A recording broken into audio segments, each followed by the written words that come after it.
You've got courage to lead. Courage to lead. Be brave and be bold. Whoa. Let it roar. Welcome to the Courage to Leap and Lead podcast, where each of our guests share the stories of courage that helped them become powerful leaders. Before we start today's show, please remember to visit 𝗏𝗢𝗓consulting.com, where you can find all the episodes and other excellent resources, all at 𝗏𝗢𝗓consulting.com. Now here's your host, leadership courage coach, C.B. Bowman.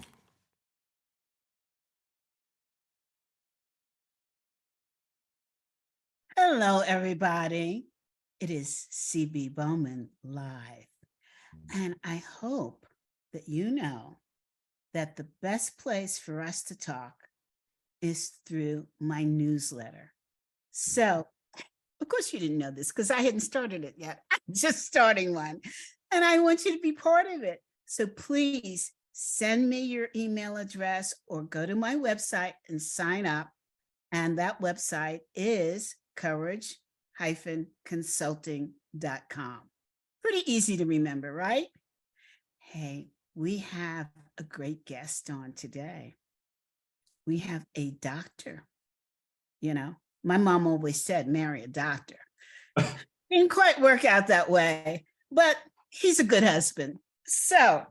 But I am talking to a doctor now who has lots of great stories to tell you about what it's like to fall down, what it's like to pick yourself up, and what it's like to be incredibly successful like he is. So I am so anxious to hear his story. I know a little bit about it because I signed up for his newsletter, right? And as a result, he's donating $5, right, to a great cause. So we'll have him tell you a little bit about it. Dr. Dwayne, welcome. Thank you so much, CB. It's a pleasure to be here. Thank you so much for that kind introduction as well. Thank you. So now first, let's talk about, you're in the oncology space? I am a GYN oncologist. So I take care of female reproductive tract cancers. And my practice is both the surgical management of those cancers and the medical management, chemotherapy. Wow. Yeah, my husband just went through chemotherapy. Not fun. Not fun at all. Yeah. So tell us, how did you start your career? Because that's a heavy duty career. It is a heavy duty career. I feel like in every way, though, that this career reached out and chose me. I was determined to follow in my family footsteps and build on the legacy of self-employment and entrepreneurship, you know, in the Deep South. I got that honest from my dad and my granddad and from his dad. The very wise guidance counselor steered me in the direction of medicine. I told her I was going to be an engineer, and she said, I think that's for you. I think you ought to go and do this summer program at this hospital. And I was there one day, and I had this lights opening, aha kind of moment, and I never looked back. Wow. How did she know? What was her insight? What was her secret insight? I wish she were still around for me to ask her that question. She's passed away. Mrs. Jenkins was her name, no relation. But I think that, well, people in the people business, right? That's the skill that they bring, right? Is that they are able to look into people and give them the gift, you know, of that knowledge. And that's transferred person to person, right? That's what you do on a day-to-day basis. And that's what you're doing here on this podcast. And so I just think that she was a wise and insightful woman, and she wanted to see me happy. And I think that's all that I can say, you know, but I wish that she were here. You know, I wish that I could ask her that question, but she passed away many years ago. She'll let you know. Thank you. Maybe, I think she's letting me know right now, actually. Yeah. There are certain people that have that gift of being able to see what we can't see. Yeah. I had that experience with the work that I'm doing now with courage, because for years people said to me I was very courageous, and I said, please, I'm just surviving, right? And little did I know, they were right. I was right also, but I was not viewing it through the lens that would support other people. And now I am. Yeah. So it was that experience, where there was a formal structured program that she pointed me to. But, the other experiences were very much, they're very much provisions, guidance in hand, right? I had a very close cousin who was like a second mother to me, to die of a head and neck cancer. And I was her young prince, and I helped to take care of her as a teenager. So these experiences were preparing me for this moment before I knew. When I got to medical school, once I just had the right connection, the right relationship to form at the right time. And it just clicked, my inner awareness and recognition said, yes, this feels right. This is for me. And I kept going, and it's still a joy. I still look forward to being face-to-face with my patients every day. Even as I'm engaged in other more creative activities, to help to round out my experience, because it's a reflection of my gifts and offerings and my aspirations. How do you, as a doctor in the oncology field, how do you survive the painful information that you have to give so many people? Right. So I think that there's two approaches to this question, right? One is to give a very nuanced answer, and one is to give a very straightforward answer. But I think the straightforward answer at the end of the day works best. The reason for the nuanced answer is because you don't want to come across as appearing cold, callous, or unfeeling. But the reality is that as we mature as professionals, whatever it is that we do, we have to compartmentalize these different skills while still showing up as a whole and present human. And we have to balance this approach of science and compassion. There's this famous painting by Picasso called 𝗖𝗢𝗡 𝗖𝗢𝗡𝗧, and it's the physician and the nun at the bedside of an ailing patient. And that's really at the heart of this. The bottom line is that I've practiced for 20 years, and there's an approach to any difficult conversation that at the end of the day,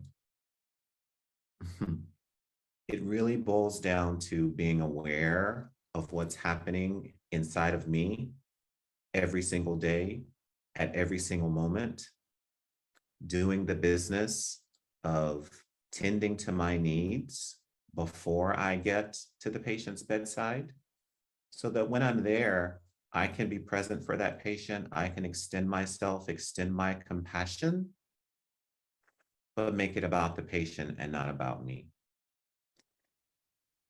Address and minister to their traumatic experience, and not introduce my own trauma into their experience. And so that's a philosophy that is, it's a movement that I'm engaged in building. That's what No Hard Conversations is about. You mentioned signing up for the substack community.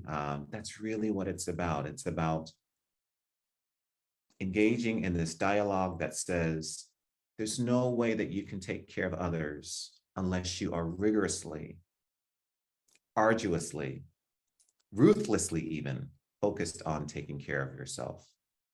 Because it's from that full cup overflowing to the saucer that you can then minister to other people. The problem is that so many times we get it exactly backwards, right? And that's what I did for the first half of my career. I was so focused, on the achievement. I was so focused on acquiring and achieving the externalities of success. And I was completely, well, bankrupt is not too strong of a term, inside. I am not trying to paint this picture of myself, as a martyr or a villain. But the point is that I wasn't tending to my own humanity. I wasn't acknowledging my own humanity in my daily practices and in my approach to my work. And because of that, I self-medicated with alcohol. And because of that, I suffered the consequences of that. I lost a job. Me, the golden child of small town South Carolina, Okay, I hear you.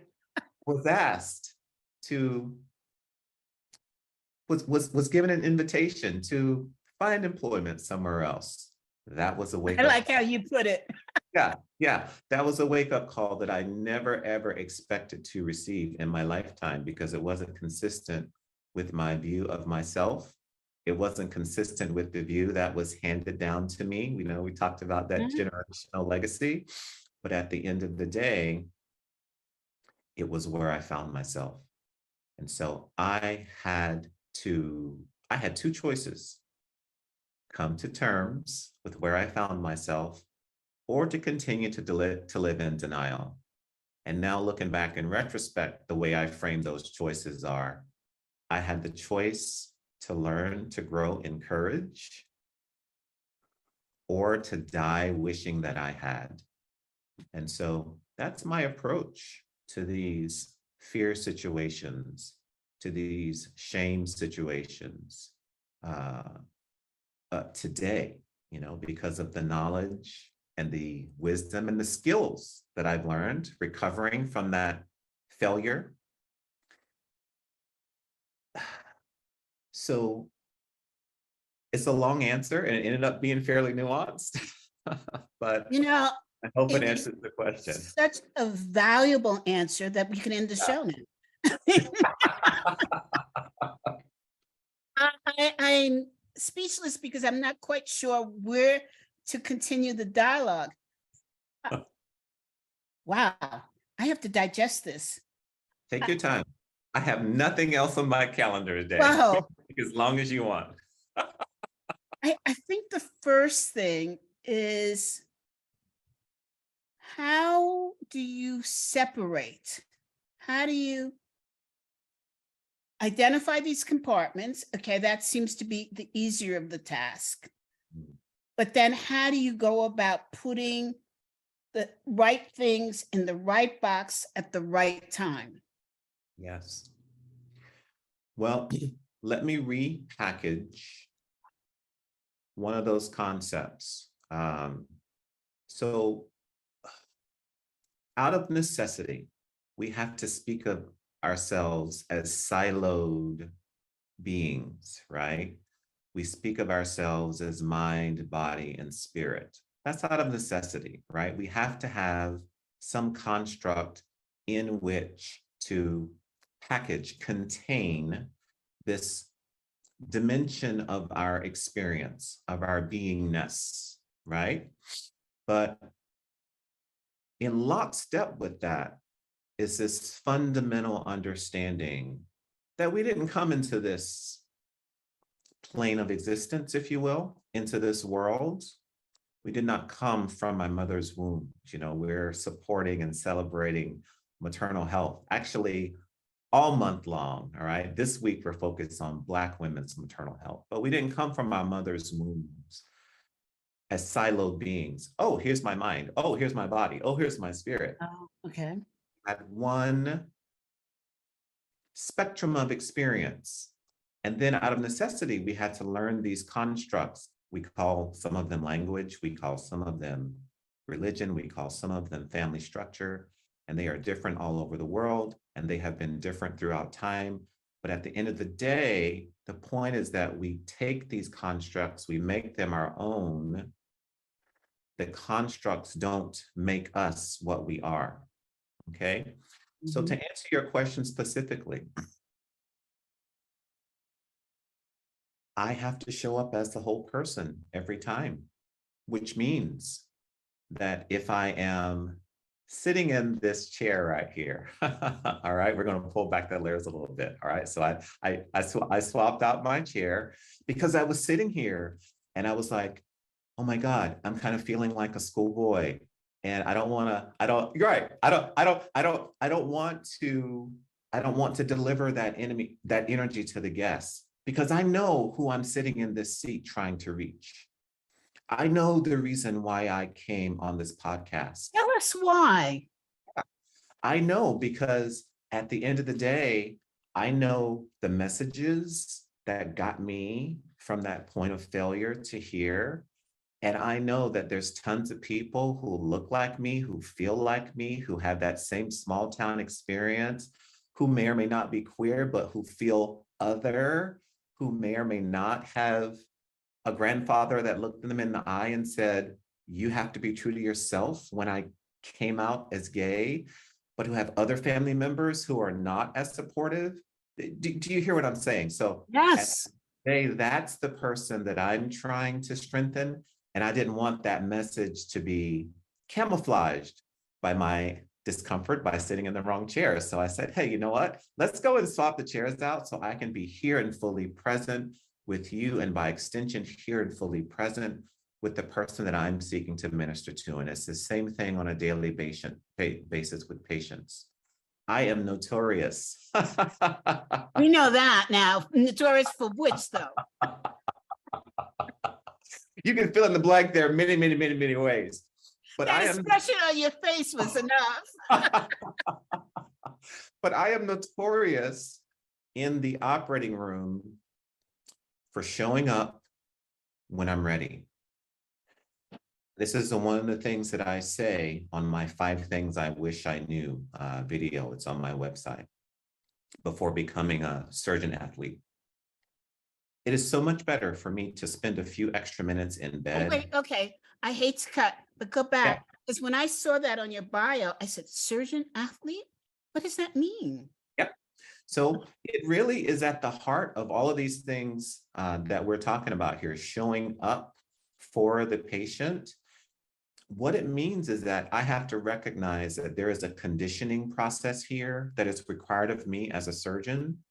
There's a conditioning process here that's required of me as a caregiver, as someone who ministers to others. And it's just as true for me as a physician as it is for the wife caring for her chronically ill husband, the mother caring for her chronically ill child. I have to keep myself in a place of wholeness, of fitness, so that I can deliver what I am uniquely positioned and gifted to do to my patients. And if I don't approach it with the same mindset as an athlete knows I got to get enough sleep. I got to not put things in my body that are going to take away from my ability to perform at my peak conditioning. I got to have good people around me that will keep my mindset healthy and focused and balanced. I have to put food in my body that will fuel this machine. You get what I'm saying? So there are practical steps that I take on a daily basis that keep me here so that I can be effective at the bedside of the patient. And if that means sleeping a few extra minutes so that I don't show up cranky, groggy, irritated, and maybe I'm not as focused when I'm cutting, maybe I'm not as kind and compassionate and patient when my patient is asking me questions, that's a much better trade-off in my mind. I'd much rather be a few minutes late, but together, and centered and focused. And that's the approach that I take to my work. And my patients don't complain about it because they know that when I come in the door and sit down in front of them, I'm exactly that. There in front of them, with them. And yes, the diagnosis, the disease is what's brought us together, but it's that whole person sitting across from me that I'm there for. And as much as that person is willing to engage as a whole person, I'm here for that.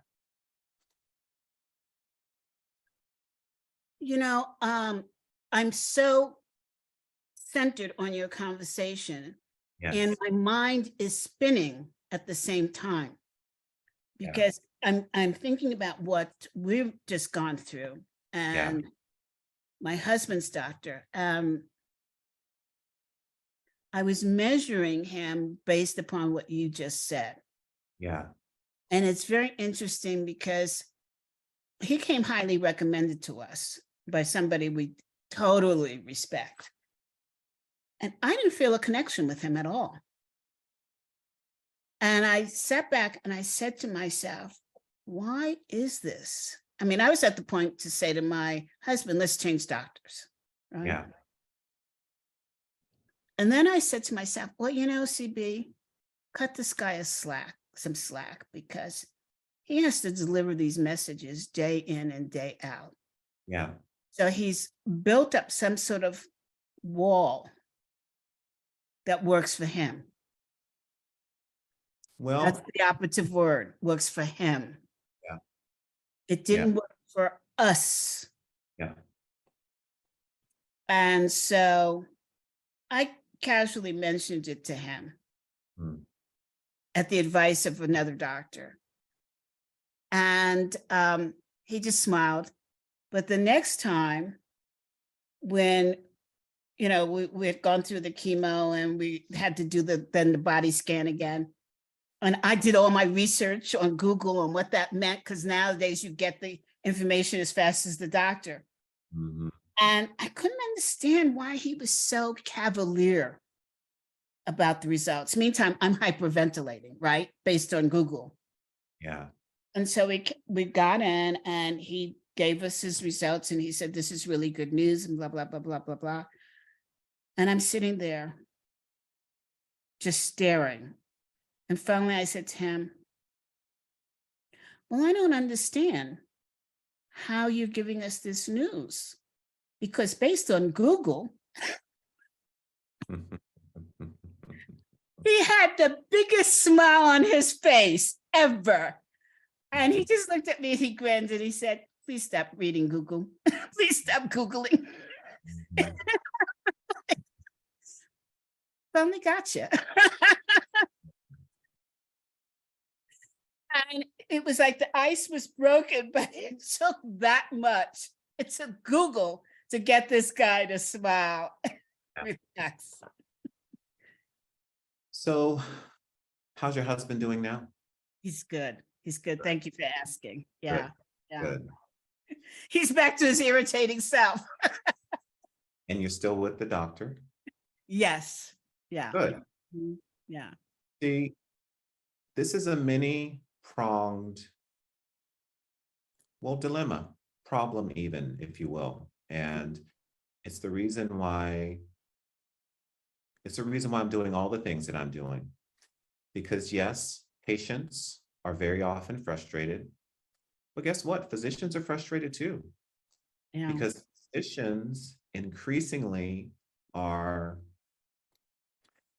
items on a budget, line items on a budget, or they are viewed as robotic employees who are pushed to drive more widgets through the assembly line per unit of time. I'm not being crass when I say that. I think you get exactly what I'm saying. I get it. I get it. Production pressures are ever present because of the industrial medical complex. All right. I'm trying to be as diplomatic here as I can. Yeah, well, you don't have to be. I have cousins who are doctors, so Right. I get it. Well, And it's a conversation that is, I mean, you can pick up the New York Times. There's half a dozen articles in the last month alone, op-eds about this very thing. And they're now even using a term that typically is applied to people with chronic, non-curable illnesses to describe what physicians feel relative to the healthcare system that they are engaged in, demoralization syndrome, you know, because they feel like they are engaged in a process that requires them to approach the patient in ways that's not consistent with why they came into medicine in the first place. And so there's increasingly these pressures that pull us further and further away from the patient. So certainly we have to empathize with that physician and physicians everywhere, but the solution is what I'm trying to be about, right? Yes, I hear But it. at the end of the day, my belief is that as much as I can offer tools that can empower individual patients and physicians to achieve this surgical athlete kind of approach, and as much as I can strip away the roadblocks, the things that come between the patient and the physician for those patients and physicians who are inclined. So I'm developing this model, which for lack of a better term is WeWork for physicians. And it's really ultimately desires to be a concierge type integrative medicine space for physicians, practitioners of all types. It doesn't matter whether they are cancer physicians, dermatologists, primary care physicians, pediatricians. If they want more of a mind-body approach to their patients, I want to give them the space and the tools to do that. And so this is the big picture for Dr. Dwayne. This is why I'm doing all the things that I'm doing, because this is the impact that I want to have on the system. Because I think that we have to give physicians the ability to reclaim the leadership role in the healthcare dynamic. Right now, it belongs to policymakers. Right now, it belongs to third-party payers. Right now, it belongs to bureaucrats. And there's always going to be some element of that with us, but it doesn't mean that we can't try to shape the conversation, morph the dialogue, equip the individual players, patients and physicians, so that they'll have more leverage in these negotiations with these other stakeholders. And so that's what 𝗥𝗚𝗏 is about. And that's what the next 5 to 7 years of my life is about as well. Well, you have a tremendous task ahead of you, which is so needed. I'll raise my hand to help, because what we're talking about is doctors to have the courage to speak up, not only to the system, but to speak up to their patients. Oh, yeah. I think that doctors realize that the patients put them in the place of God. Mm. And because we're trusting them with our lives, and we're trusting them with our emotions. Mm. To make them more human may be more dangerous for us. I don't have the answer, but I will tell you, my doctor, who I absolutely adore, he's a brilliant diagnostician, he's a general doctor, said to, I mean, this is a doctor who was going on vacation at the time that my husband was diagnosed, and called us from the airport to see how he was doing. Who does that, right? When he told us he was moving to open a new facility because his medical facility, the entire thing was sold. And he said, sadly, this is only going to give us 20 minutes a patient. Now, I know when I see him, it's a solid 40 minutes. And I said, Doc, you need to push back. But the fact is, I didn't think about it at the time. I have the power to push back too. Because while some patients need 10 minutes, other people need 20, I need 40 because I'm very meticulous. I write down all my issues, and I want everyone addressed. And I may not remember a darn thing when I walk out the door, but I will feel better. Understand. Yeah. So I would love to be part of a new regime. Yeah. Where doctors are not getting pushed by the pharmaceuticals. They're not getting pushed by the hospital. And they're not getting pushed by their patients because the patients don't understand what they're going through. Yeah. Because the patients are so centered in their health, which makes sense, but in a way, it's a little selfish because we don't recognize that the doctor's health is also there. The reason why my doctor changed is to be closer to where he lives so he could give better care. So yeah, I'm with you all the way, all the way.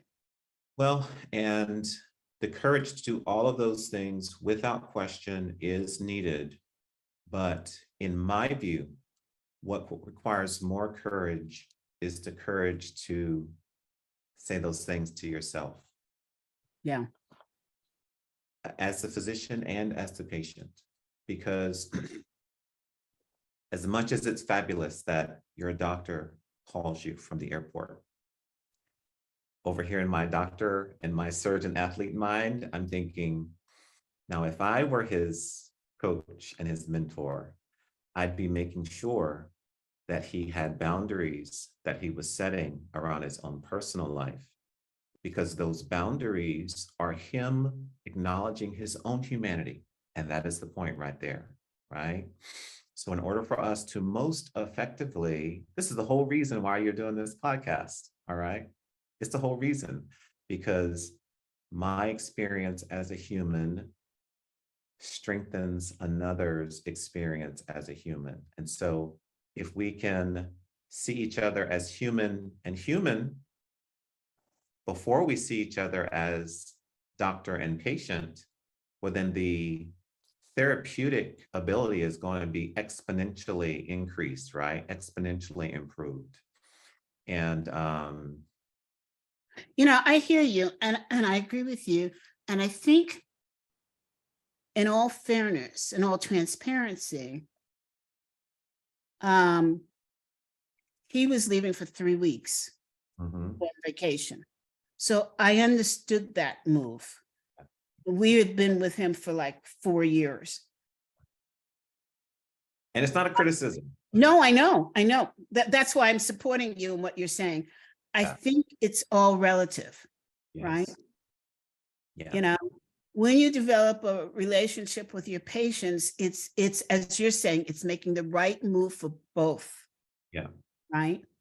And so his right move is knowing the mental strength of his patient at that time, that particular time, before he could go and rest completely. Yeah. For 3 weeks visiting his mom. Yeah. So I agree with you. And that's where the issue is that we as the patient don't understand, can't cognitively make informed decisions because we don't know the other side. We can't manage our expectations because we don't know the other side. And I think your ultimate goal, correct me if I'm wrong, is to inform everybody.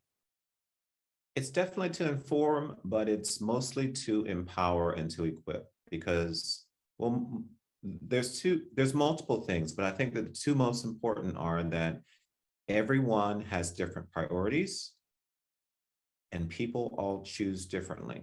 So there's another brilliant article just written about this, how patients are choosing less aggressive care because they are prioritizing quality of life. Yeah. Very much able to make these decisions, right? And what it boils down to, in my view, for the patient and for the physician is their ability to cultivate self-awareness. You use that word mental, you use that word cognitive.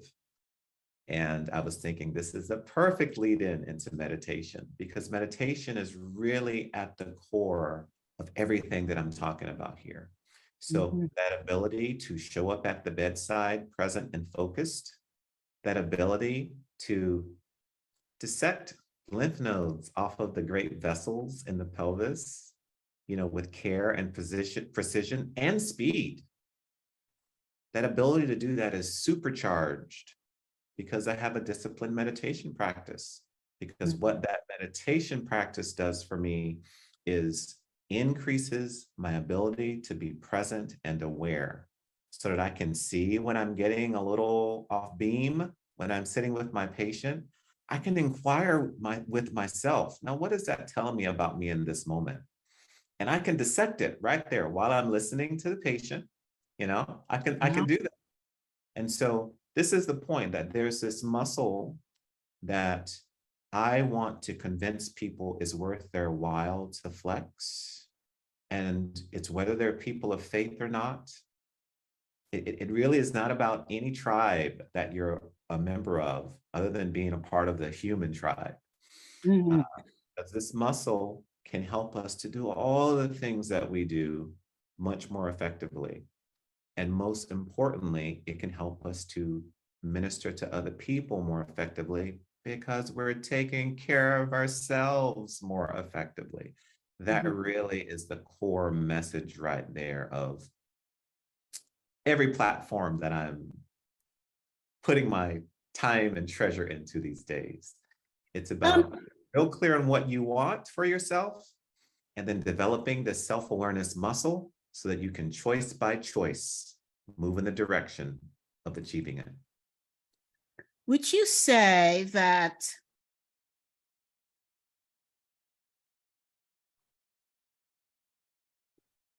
yoga is the answer to moving from failure to success? I think that any practice that centers you in your body, that allows you to compassionately interrogate the things that you feel in your being, whether they're in your mind, your spirit, your body, whatever discipline that is, that resonates with you, yes, it's the key. So for some people, that is focused meditation, sitting quietly, offering no resistance to thoughts that come into their mind, vocalizations that they might make, movements that they might make. That's my approach. For other people, it's a guided meditation. For other people, it's walking. It's exercising in a gym. It's yoga. It's Pilates, which I'm resuming tomorrow because my body is telling me, oh, it's time for you to get back to Pilates. I achieve a very meditative flow state when I'm doing Pilates. And I move through the world with much more centering and grace. And so because of COVID, I got away from it. And now my body is telling me it's time to get back. And so I called my Pilates instructor. She said, yes, I'm so happy that you're back. So I think that whatever form you choose, desire to do your cognitive, mental workout in, I'm all for it. The real important thing is just that you have a disciplined daily practice. Some people just get up in the morning and sit and listen to the birds, and they don't do anything until they achieve that moment of recognition. Okay, I hear you. It's time to move out into the world. And so that's really what it's about. You know, I hate to end this. So, we don't have to. my dear audience, we're going to stop right now. But guess what? I'm going to do part 2 of this interview. So, stay tuned. Come back next week to listen to part 2 of my interview with Dr. Dwayne. Dr. Dwayne, will you come back for part 2? Absolutely. I will come back whenever you want me. That's my pledge to you, because I really appreciate you and I see you. And you said yes when you had no reason to other than, oh, I think I'd like to support this person. So absolutely. Wonderful. Audience, with a fair toss, please come back. This is CB Live. See you then. Bye, Dr. Dwayne. Bye, CB. Thanks again.